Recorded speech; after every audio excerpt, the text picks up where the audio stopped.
It is a beautiful, very snowy day here in North Carolina.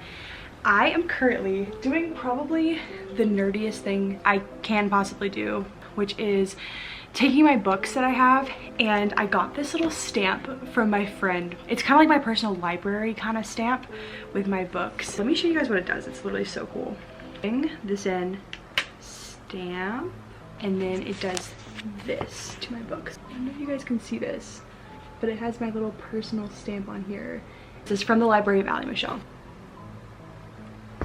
I love doing this, and I currently just finished River Enchanted. I'm about to move on to my next read because it's the start of the weekend and I'm literally just going to stay in, read the whole time, and it's gonna be snowy. I'm gonna make lots of hot chocolate, I'm gonna eat lots of good food, and it's gonna be great. For this week's video, I really wanted to talk about something that kind of just like came into my brain as I was doing all of these little hobby things that surround my bigger hobby of reading books.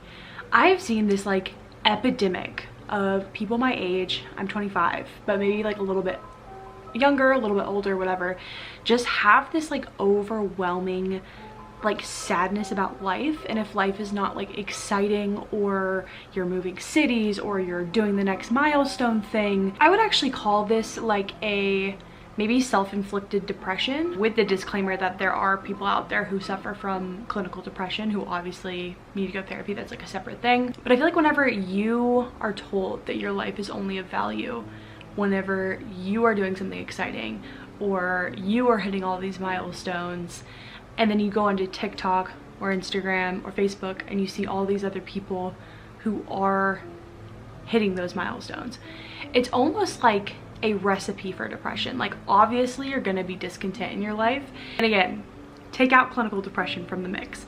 I really do think that what a lot of people need is not the next best consumer product, the next milestone to hit, move to a big city, whatever. At the end of the day, none of those things are going to make you appreciate and be content with the life that you already have. You're literally being told that this next thing is going to make you happy.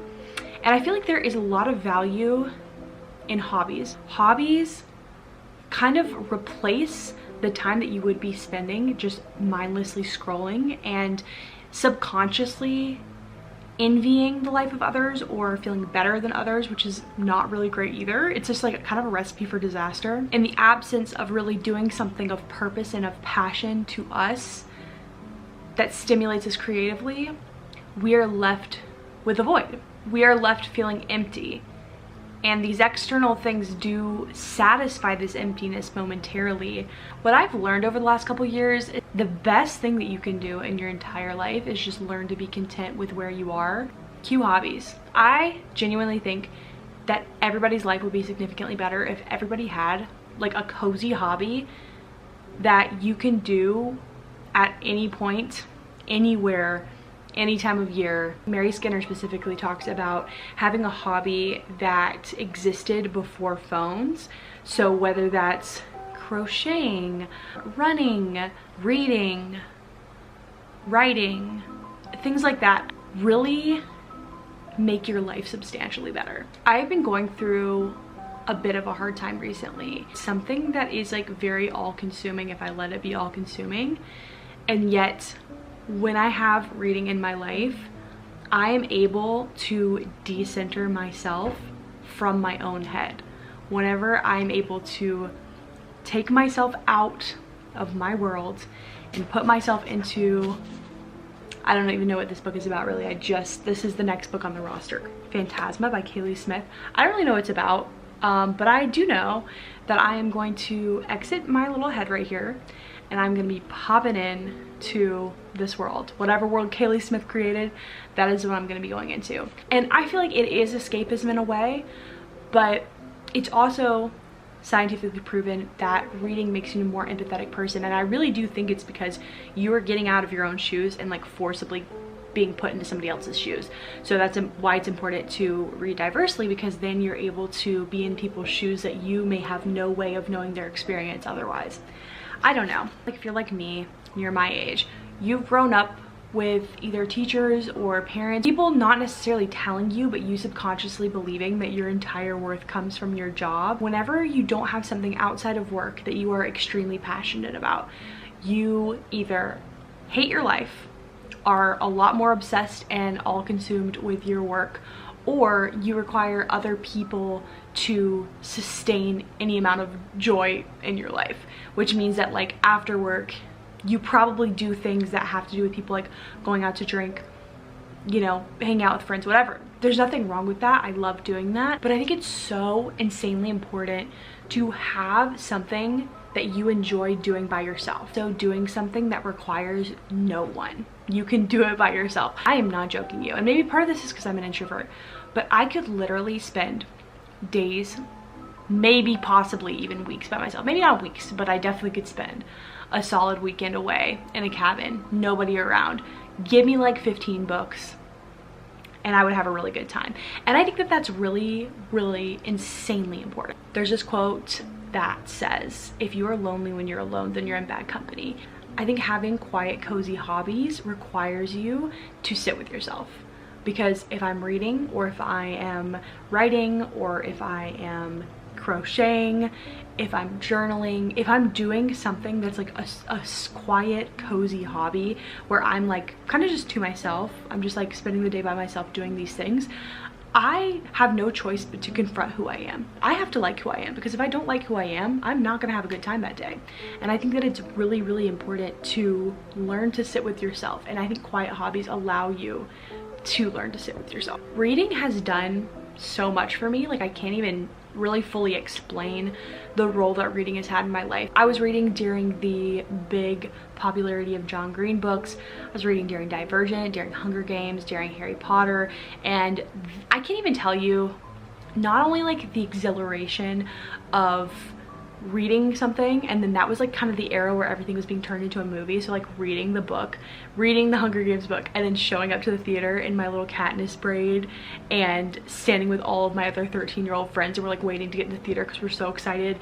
Same thing with Harry Potter, same thing with Twilight. Like, just the exhilaration of that was like so much fun. Such a bonding experience with whoever you're doing that with, and it's just so much fun to like go into that having read the book. Having a hobby that is something that you are so extremely passionate about outside of work allows you such an easy entry point to making friends. I don't have to like try to make friends that have the specific same personality as me, because all I have to do is look for people who read. And I instantly have had, I think that just in the last like 2 years, I've probably made like at least 5 really, really close friends, because we have the shared common interest of reading. It's literally, I think that it's just so easy to make friends when you have hobbies, because if you don't have hobbies, like I've seen on Bumble BFF, people that do have hobbies versus people that don't have hobbies, very, very distinctly different bio. What do you like to do? Scroll on TikTok, listen to music, go to coffee shops. I'm like, that doesn't tell me anything about who you are. But if I am meeting somebody who also loves reading, I know that I immediately have a common point that I could probably talk to them about for a minimum 2 hours. So that at least gets me through the first hangout. I'm probably gonna like them if they have that same shared common interest as me. Again, at least 5 friends. At least 5 friends I've made in the last 2 years, just because we have the shared common interest of reading, and then we end up becoming friends past that. The last thing is, I think that it's really, really important in this world of needing to be monetized for everything, needing to make money off of everything, and kind of, I always grew up with the quote of like, find what you love to do and find a way to make money doing it. And I kind of hate that quote, honestly, because I feel like it makes it to where we can't have any enjoyment of things without monetary value put on them. And I think it's really important to have things that you just do, that you just like doing, and you do it because you like to do it, not because you're trying to make money from it. I think that there's such a really unique value to that. It kind of in the same way falls into the category of like the most pure selfless love. Like, it's really special to like love somebody and you're not gaining anything from loving them. Like, you just love them with everything in you and you're not expecting anything in return from them. I think it's kind of similar with having something that you don't need monetary value from. Just like having a hobby, you just love it. And there's something so pure and beautiful and magical in just loving something for the sake of loving it. I encourage you guys to give reading a try. If you don't know what hobby to try, start reading. And if you want to start reading, leave me below in the comments what things you like to watch on TV, and I will try to give you a book recommendation based off of that kind of category of TV shows. My biggest tip for finding a hobby would probably just be, what did you like to do when you were younger? What was something that was just fun for you? Whenever you're a kid, you're not thinking about getting any type of financial gain from something. You're not thinking about if that's going to benefit you in the long run. You're just thinking about things that you like. So what did you like to do? What was something that sparked a sense of joy or wonder or magic in your younger self? And see if there's some way that you can get into it now. I feel like I am definitely entering into this year of hobbies, and like that is something that I'm like specifically like going after and seeking after in 2025. And I think the reason for it is that I've found so much joy in like literally the most mundane life. My life is not that exciting. I do fun stuff, obviously. I just went to Europe for the first time in 2024, but I think that like there's so much joy in just the most mundane, boring day-to-day life. And I think the main reason why I found a lot of that joy in the mundane is because of having hobbies. And so I really want to seek those out, and I'm literally starting ballet on Monday. I'm literally starting ballet again.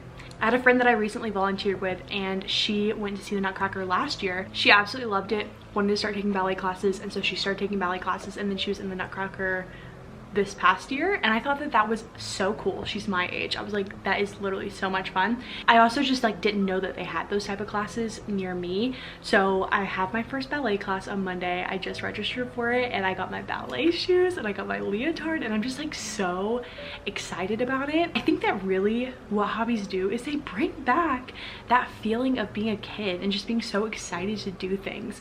And I think work kind of takes that out of us. Whenever you start to become an adult, part of your inner child just chips and chips and chips away. But I think hobbies are so wonderful because they allow that to remain.